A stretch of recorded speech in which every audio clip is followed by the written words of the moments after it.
আসসালামু আলাইকুম রহমতুল্লাহি ওয়া বারাকাতুহু। আজকে আমরা শুনব পৃথক এলেম শিক্ষার ব্যবস্থা করা মহিলাদের জন্য জায়েজ।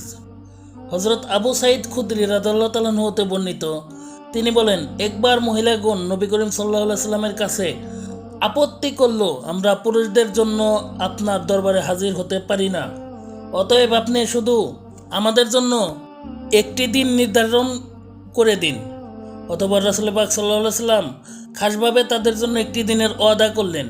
সেদিন তিনি তাদের কাছে গিয়ে ওয়াজ নসিহত করলেন এবং শরীয়তের নির্দেশাবলী শোনালেন।